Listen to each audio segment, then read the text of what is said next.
Take a look at this set of islands off the coast of China. They're called the Kinmen Islands, and oddly, they don't belong to China. It's weird because China is pretty territorial about its territory. I mean, all you have to do is take a look at the disputes in the South China Sea over artificial small islands to get the idea. Yet, these solid, natural islands right off their coast are controlled by arguably their biggest adversary, Taiwan, also known as the Republic of China, contrasting with the People's Republic on the mainland. And this isn't the weirdest fact for me. The weirdest part is these aren't the only islands where this is the case. Taiwan also owned the Matsu Islands further north.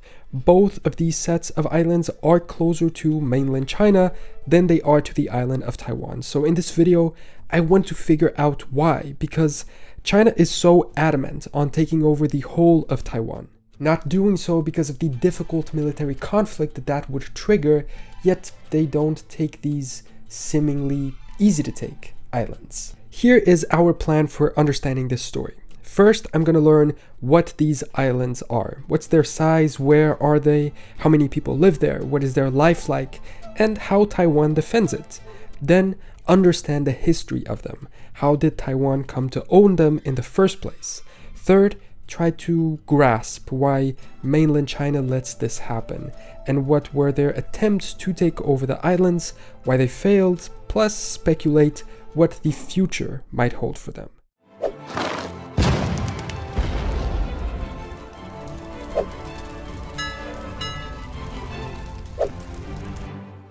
So let's zoom in. This is the Kinmen Archipelago, also known as Quemoy. They're located 10 kilometers from the Chinese city of Xiamen, separated by this bay only, and a much larger 187 kilometers from the main Taiwan island.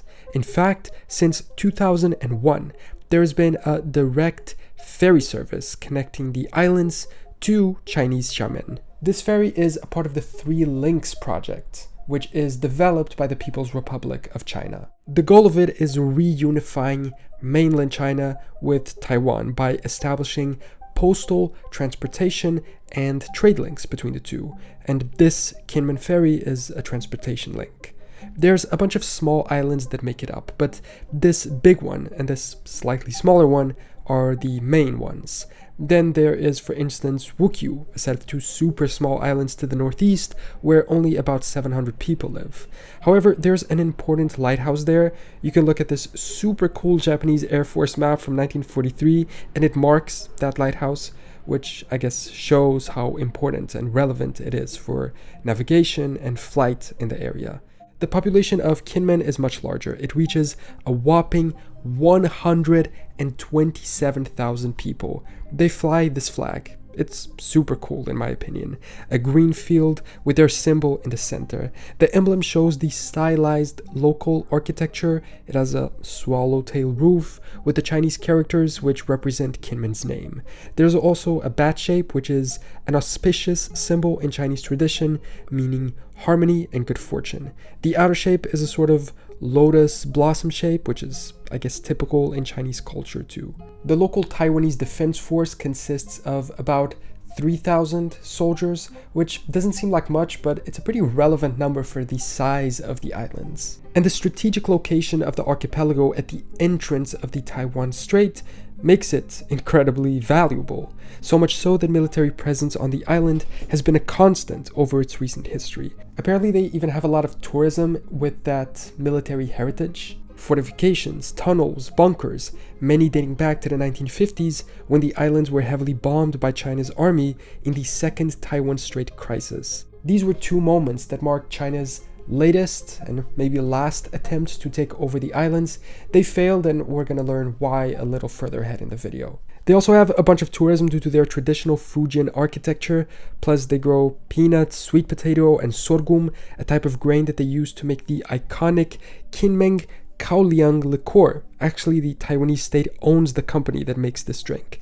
The liquor factories are so relevant there that they generate huge tax revenues, making Kinmen one of the highest per capita income counties in all of Taiwan. And it seems that the liquor is pretty famous in Taiwan and all of mainland China. I tried to find a bottle for the video so that I could try it and show you guys, but it just wasn't for sale around here. Now guys, whenever I'm editing a video, it's a pretty long process of making sure that everything looks good, but also that everything sounds good.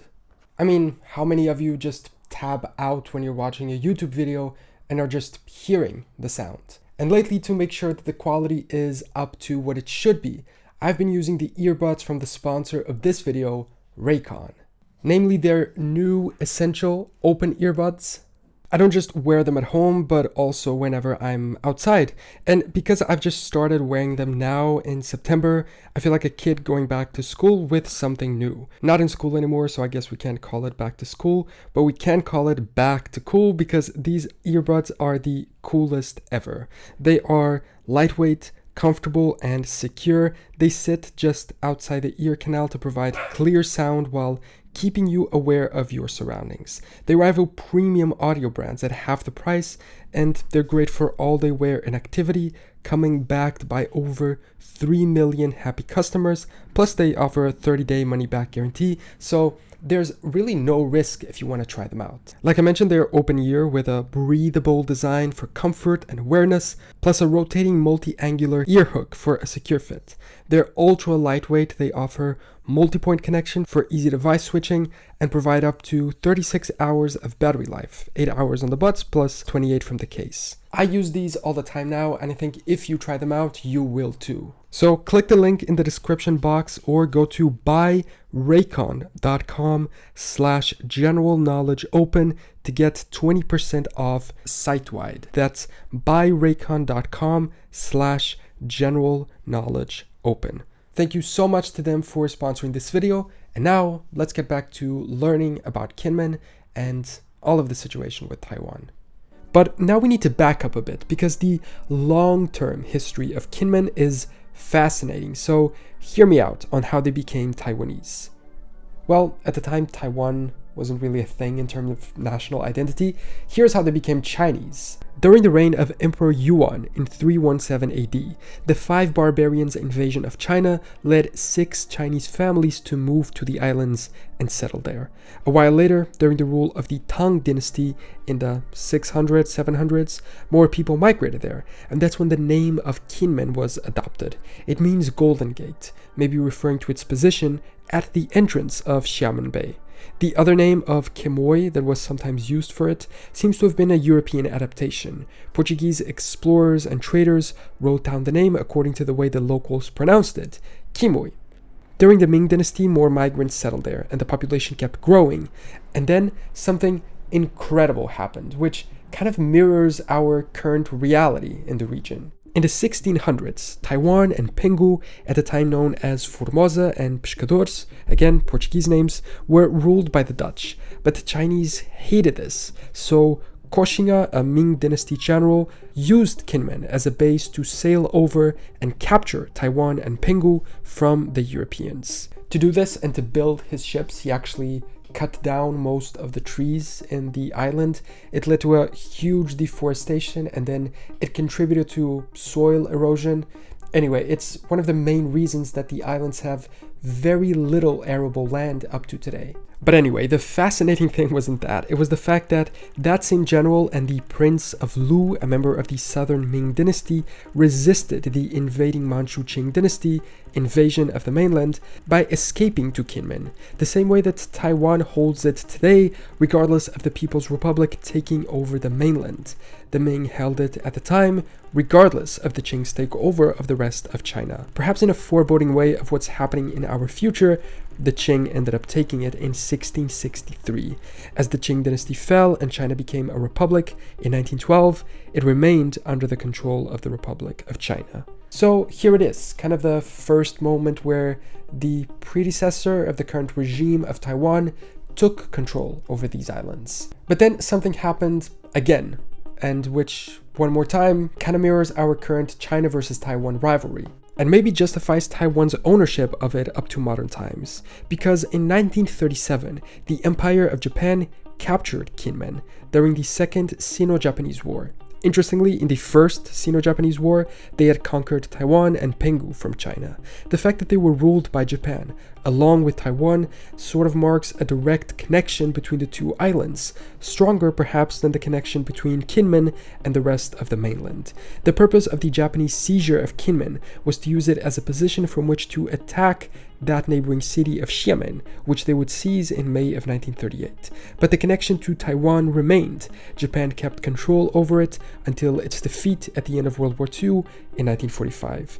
And the islands were left alone in peace, again ruled by the Republic of China for a few years, but only 4, because then the conflict between nationalists and communists began. After the establishment of the People's Republic of China in 1949, both them and the nationalists claimed this same territory, as they claimed everything else in China. As the People's Liberation Army advanced, the Kuomintang leaders of the Republic were forced into retreat precisely into the island of Taiwan, but some forces stayed behind in the mainland's coast, precisely in Kinmen, perhaps to cover the slow transfer of the administration and army into Taiwan.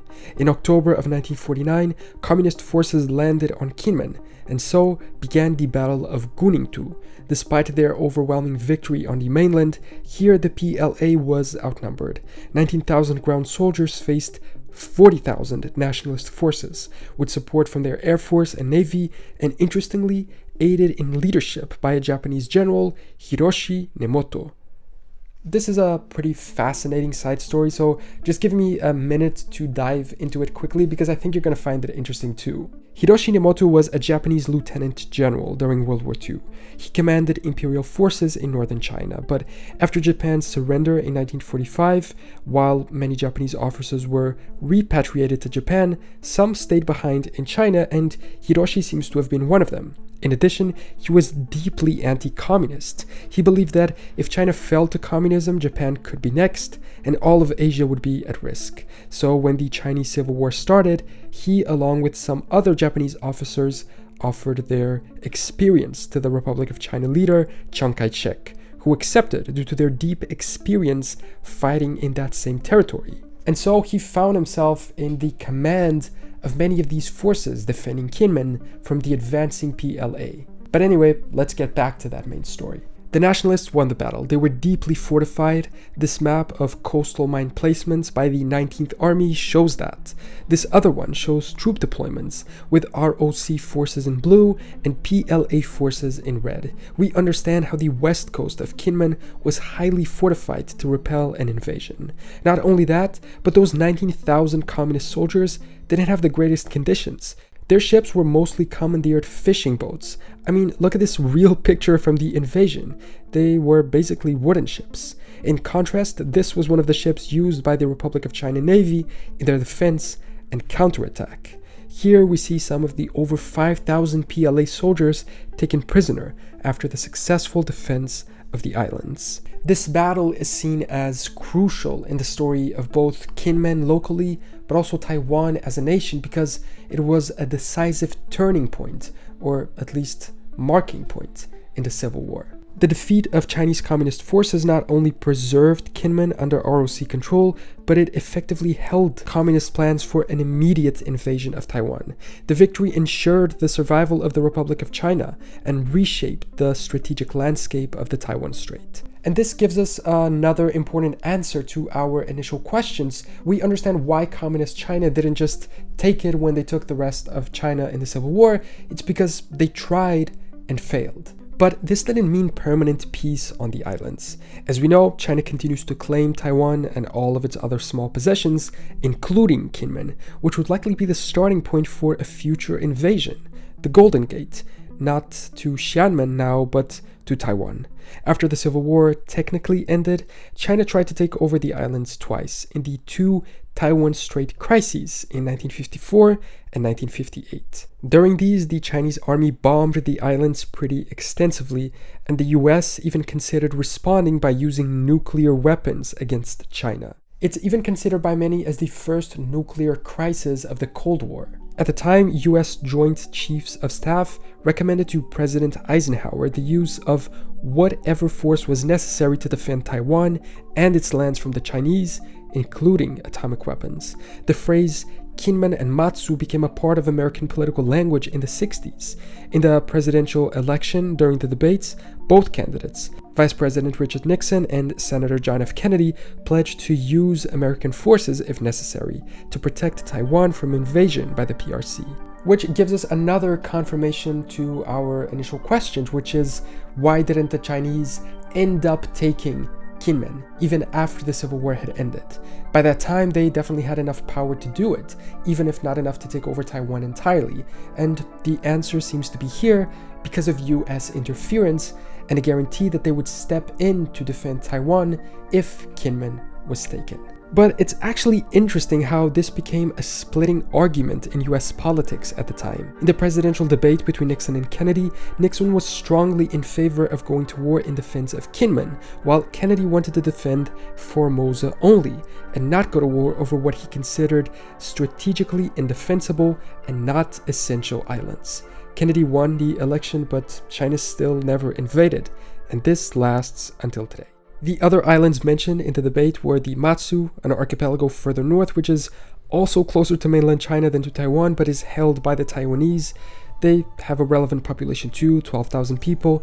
Their story is essentially the same as Kinmen's. And so we get to today, with Kinmen and Matsu still under Taiwanese rule, a consequence of that final nationalist resistance against initial communist pushes to assure the safe retreat of their forces to Taiwan, where the Republic of China could survive.